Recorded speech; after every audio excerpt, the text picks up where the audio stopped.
So, Megan, are you saying that my parenting style can't change? Well, actually, that's not what I'm saying. And that's a big old myth. Unlike your child's temperament, you do control your parenting style.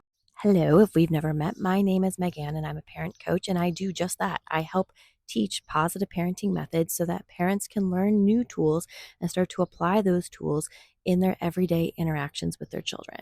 This is because I believe that quality caregiving is intentional and not always instinctual.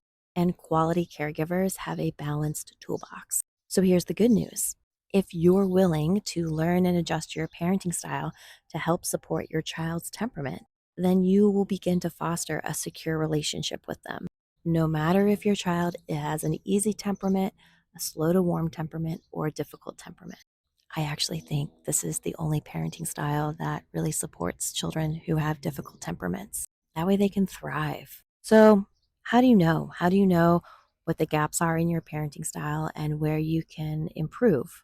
Not from a place of shame, but from a place of inspiration. Well, I believe that it comes in a balance of awareness and education and practice. Learning to build and trust feedback loops, feedback from you and feedback from your children. Because trust me, you'll know when you feel good after a conflict that you've taken the necessary steps forward. When you've shown up feeling so in alignment with your values and walking with integrity, it feels good.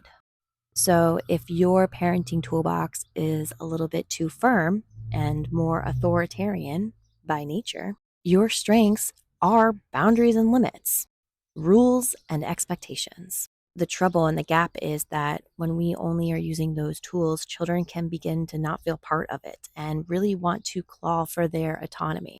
And so you're going to see pushback and rebellion and a lot of conflict, maybe a lot of lying and hiding. So, how you would balance your toolbox if you're strong in limits is to lean into the first step of the process, which is connection, and start to learn how to validate and be emotionally mature in your response and value what your child's thoughts, hopes, and dreams and aspirations are. Listen before responding.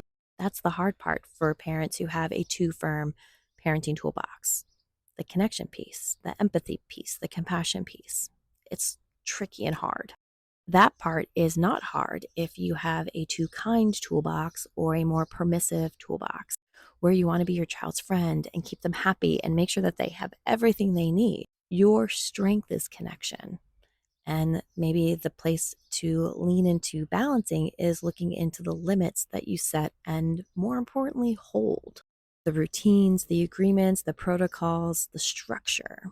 We know that there's gaps in our toolbox when things starts to feel chaotic and overwhelming and even resentful, where you start to feel like a doormat, where your voice has gotten lost. But learning how to do the hard part for you, which is setting boundaries and limits that aren't mean, can help reestablish that support. The bottom line is that your parenting is a journey and it's not a destination.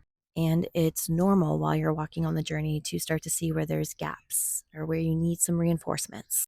And if you, along on your journey, is needing those, needing some new tools and some new supports to help you practice those tools, I highly encourage you to check out my bio link and get into my spaces of support. I have a whole community of parents balancing their toolbox to help support their children so that they start to enjoy their journey more.